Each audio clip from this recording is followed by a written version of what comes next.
Today, we're uncovering the last minutes of the man who wrestled crocodiles for breakfast, undone by a creature that spends most of its life buried in sand. And it started, like most catastrophes, on a perfectly ordinary morning. It was September 4th, 2006, and Steve Irwin was in chest-deep water above a sand flat at Bat Reef, about 7 miles northeast of Port Douglas in far north Queensland, Australia. The sky was clear. He was just shooting footage for a children's program. Steve Robert Irwin was born on February 22, 1962, in Upper Ferntree Gully, Victoria, the only son among 3 children born to Bob and Lynn Irwin, who operated the Beerwah Reptile and Fauna Park in Beerwah, a modest stretch of scrubland on the Sunshine Coast hinterland, about an hour north of Brisbane. Bob Irwin was a plumber by trade and a naturalist by compulsion, the kind of man who brought injured wildlife home as a matter of habit and built enclosures in the backyard on weekends. Steve grew up inside that habit. He was handed his first python, a scrub python, non-venomous, roughly 12 feet long, when he was 6 years old. By 9, he was assisting his father in the physical capture of wild freshwater crocodiles, wading into murky Queensland waterways, and wrestling animals that could remove fingers if they got the angle right.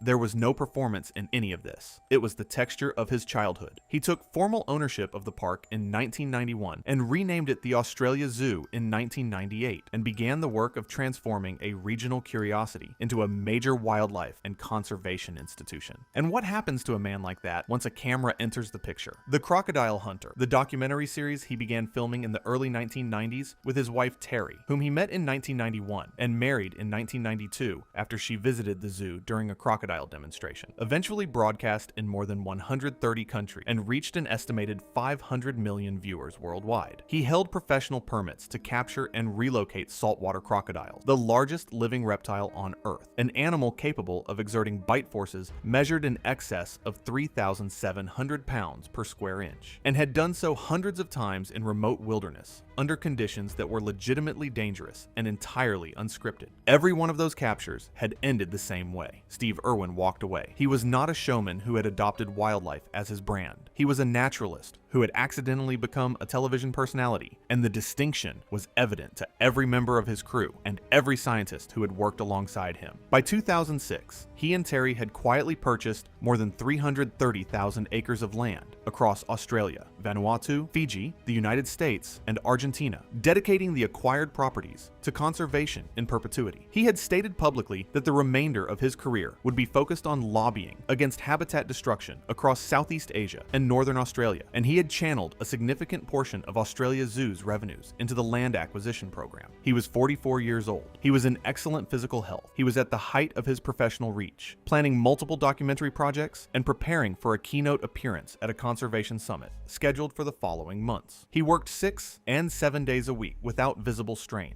He was, in September 2006, the most recognizable wildlife advocate on the planet, and he was precisely where he always was, in the field, in the water, with a camera, and that camera is where this story turns. The stingray Irwin and his cameraman Justin Lyons encountered that morning was large by any measure. Lyons described the animal as roughly 8 feet wide across its disc, at the upper range of what a snorkeler in shallow water might encounter, and it was about to become the most directly relevant fact about the morning. Stingrays are bottom dwellers, spending most of their time buried in sand or slowly cruising the seafloor. They have no interest in humans. Their only real weapon is the barbed spine on their tail, up to 14 inches long in large specimens, hooked like a fish hook so it tears rather than punctures cleanly on the way out, and coated in venom that causes severe pain and tissue damage beyond what the wound alone would inflict. Despite how slow and passive they normally appear, that tail can whip with enough force to drive the spine through cartilage and, in extreme cases, thin bone. The crew of the Croc 1 had been working on location in the Port Douglas area for several days as part of the early production phase of a documentary tentatively titled Ocean's Deadliest, a project focused on dangerous marine species in northern Australian waters. The production had been repeatedly disrupted by weather. The Coral Sea in early September can be inconsistent, and the original deepwater filming locations had been rendered inaccessible by chop and swell on multiple days.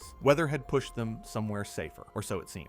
The team had been pushed into the sheltered shallows near Bat Reef to wait, which placed them in extremely calm, very shallow water that was categorically different in character from the location's Ocean's Deadliest was actually designed to document. On the morning of September 4th, the conditions were ideal. The swell had settled, the sky was clear, visibility underwater was measured in dozens of feet, and the sandy flat where they were working was in places no deeper than 3 to 4 feet at low tide. The benign quality of the location was precisely the reason it had been used for supplemental surface footage on previous shoots. Irwin had entered the water not to film any segment for Ocean's Deadliest, but to collect additional footage of reef fish for Bindi the Jungle Girl, the children's wildlife program his 8-year-old daughter was hosting. It was, by every reasonable evaluation, a low-stakes shoot. He was snorkeling, not scuba diving. He had no tank, no regulator, no ability to descend and reposition below the water column. He was moving along the surface in a wetsuit with a snorkel mask, carrying no equipment of his own, staying at the surface while Lyons filmed with an underwater camera. Staying at the surface. That detail will matter in about 60 seconds. The Stingray was already present on the flat when they located it. It was moving slowly across the sand in a pattern consistent with routine foraging. No agitation, no visible alarm response, nothing that would have registered to an experienced eye as a warning. What the situation contained, without advertising it, was a particular combination of factors that the behavioral record of the species identifies retrospectively as a risk profile. An unusually large animal in water, too shallow to allow rapid downward escape, with a human being, Irwin, positioned directly above it and moving in the same direction. A stingray's primary threat response is avoidance. It dives, accelerates laterally, buries itself, or simply flees. In water 3 feet deep, with a human above and the sandy bottom below, the space available for those responses contracts. The animal cannot dive. It cannot accelerate upward through its primary threat. Its remaining option, triggered by the hydrodynamic pressure of something large and close above it, is the caudal spine. Lyons has described Irwin as hovering almost directly over the ray as it moved across the flat, maintaining close proximity to get the best possible footage angle. Standard documentary practice that had been used with stingrays on hundreds of occasions without incident. There was no history in Irwin's experience, or in the documentary filming practices of his crew, that would have identified that specific configuration as materially different from what had always been safe. There was no reason to pull back. The animal gave no visible warning that Lyons, in his account, identified as a clear precursor signal. What he described was a ray moving steadily across the bottom, and then a tail that rose. The stingray propped on its front and began stabbing wildly with its tail. Stingray defensive tail strikes are not the slow, sweeping motions of a resting animal idly moving its tail. They are rapid, targeted, and powered by the full contractile strength of a muscled tail that in an animal of this size represents a substantial percentage of total body mass. The tail drove upward in the direction directly behind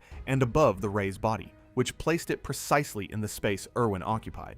He was in the snorkeling posture, body horizontal, face angled slightly downward toward the animal below him, torso pitched forward at the surface. That position, in that moment, presented his chest to the ascending spine at close to a perpendicular angle. The spine entered his chest in the left center thoracic region, in the anatomical territory directly overlying the heart. It did not graze him. It did not produce a shallow wound at the surface and deflected. It penetrated. The retroserrated spine passed through the skin, subcutaneous fat, and pectoral musculature and reached the pericardium, the tough, fibrous, closed sac that encases the heart, and breached it. The pericardium is not soft tissue. It is a dense, layered membrane composed of an outer fibrous layer and an inner serous layer designed to anchor the heart within the chest, limit its motion during contraction, and protect it from infection. It resists penetration. The force required to drive a stingray barb through it is considerable, and the animal delivered it. At that depth of penetration, vascular structures associated with the heart were directly in jeopardy. Blood began entering the pericardial space immediately. The structure designed to protect the heart had just become the structure that would kill him. Lyons was several feet away when it happened. He reached Irwin within seconds. What he saw in that first moment of contact was Irwin pushing the ray away, a reflexive response. The instinct of someone who has sustained a sudden, painful, penetrating wound, and whose body moves before conscious decision-making can intervene. Lyons pulled him toward the surface and began moving him toward the croc one, which was anchored close by in the shallow water. The water was only 3 feet deep, and the boat was near, but those seconds mattered in a way that could not be recovered. The crew on deck saw what was happening and moved immediately, leaning over the gunwale, reaching down, pulling. Getting Irwin out of the water took seconds. The water was shallow enough to stand in, and there were multiple crew members responding. But every second was a second in which blood was filling a space it had no exit from. What they laid on the deck was a man with a stingray spine still partially lodged in his chest, still partially encased in its integumentary sheath, the barbed tip buried in tissue above his heart, venom already beginning its enzymatic work in the wound cavity, blood already accumulating in the space where no blood should be. The spine could not safely be pulled out. The retroserrated barbs would tear additional tissue in every direction on withdrawal, accelerating hemorrhage rather than slowing it. It could not safely be left in. There was no safe option. There was only a man on a boat deck, 8 miles from shore, with a puncture above his heart and a crew standing over him. Inside his chest, a condition called hemopericardium was progressing with the speed that a laceration in or near the heart produces. Blood pouring into the pericardial sac, a closed, inelastic structure that cannot expand significantly to accommodate additional volume, begins immediately to compress the organ it is designed to protect. As the sac fills, it squeezes the heart from the outside, reducing the space available for the ventricles to expand between contractions. Diminishing the volume of blood the heart can draw in and pump out with each beat. The heart works harder against increasing resistance. Cardiac output drops. Blood pressure falls. The process is called cardiac tamponade, and in a wound of the severity Irwin had sustained, with hemorrhage originating from lacerated pericardial or cardiac vasculature. The onset of tamponade is not a matter of minutes. It is a matter of a very small number of minutes, possibly less. It cannot be reversed by any intervention available outside a surgical theater. Pressing on the wound does nothing. Removing the spine worsens the hemorrhage. CPR can maintain mechanical circulation temporarily, but cannot address the compression. The only treatment is either a long needle introduced through the chest wall into the pericardial space to evacuate blood, a procedure called pericardiocentesis, or direct surgical decompression of the chest, cutting through the sternum or ribs, opening the pericardial sac, and repairing the source of hemorrhage. Neither procedure was remotely possible on the deck of a boat on a reef flat 8 miles from the nearest road. The crew began CPR on the deck of the Croc 1 within moments of getting Irwin aboard. Someone was already on the radio. A mayday was transmitted to the Marine Rescue Coordination Network, which relayed it immediately to Queensland Ambulance Service and initiated emergency response procedures out of Port Douglas. The call went out clearly and fast. What it described, a penetrating chest wound from a stingray barb, adult male, unconscious, CPR in progress, position about 7 miles northeast of Port Douglas, was a scenario for which no prepositioned asset existed that could close that gap in the time the injury allowed. Port Douglas is a small coastal town of several thousand people at the base of the Daintree region. It has a medical clinic. It does not have a trauma center. The geography Steve Irwin had chosen to spend his life in was the same geography that now made saving him impossible.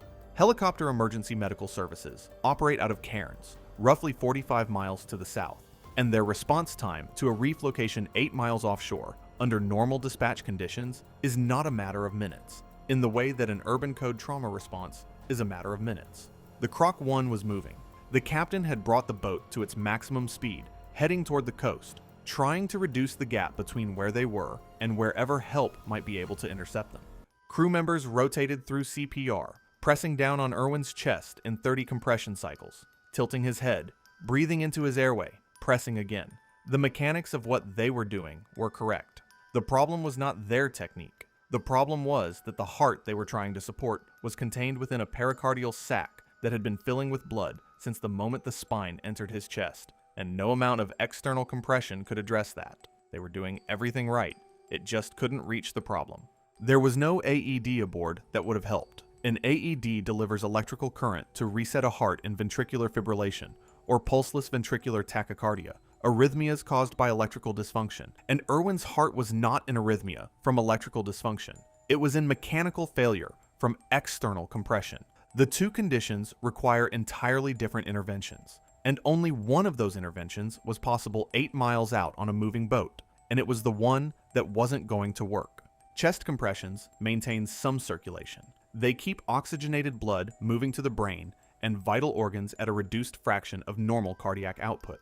They buy time. However, the wound was spending that time faster than the compressions could supply it. Irwin lost consciousness and did not regain it. The crew rushed him to the nearby low island, where medical staff pronounced him dead. He had entered the water less than an hour earlier. The Queensland coroner's findings and the account of the attending physician established the cause of death as penetrating cardiac trauma from a stingray spine. The venom delivered through the integumentary sheath contributed tissue destruction and intense pain consistent with stingray envenomation, but it was not the mechanism of death. The wound's location was the mechanism of death. A stingray spine entering the upper arm, the thigh, the foot, the anatomical sites of the overwhelming majority of documented stingray injuries, is survivable, painful, and in many cases manageable in the field. A stingray spine entering the chest directly above the heart at the angle and force involved in this strike is not. The coroner found no basis for any determination of recklessness, negligence, or preventable error. The finding was death by misadventure. Misadventure, the official word for when everything goes wrong and no nobody did anything wrong. Terry Irwin was trekking in Cradle Mountain, Tasmania, when she was reached by phone with the news before any public announcement. Bindi was 8 years old. Robert was 2. The Australia Zoo continued under Terry's management and has remained operational in the years since, with both children eventually taking on public roles in wildlife work consistent with their father's mission. The conservation land purchase program their father organized continued to expand under the Wildlife Warriors Worldwide Foundation, established in his name. The public response to his death reached the scale reserved for figures who had become genuinely and widely loved, rather than simply famous, a distinction that his crew, the scientists who had worked alongside him, and the institutions that had received his conservation funding, had understood for years before the rest of the world articulated it at once. Stingray fatalities in Australian waters are, by any statistical measure, extraordinarily rare. The animals produce several hundred injuries per year in Australia, nearly all of them foot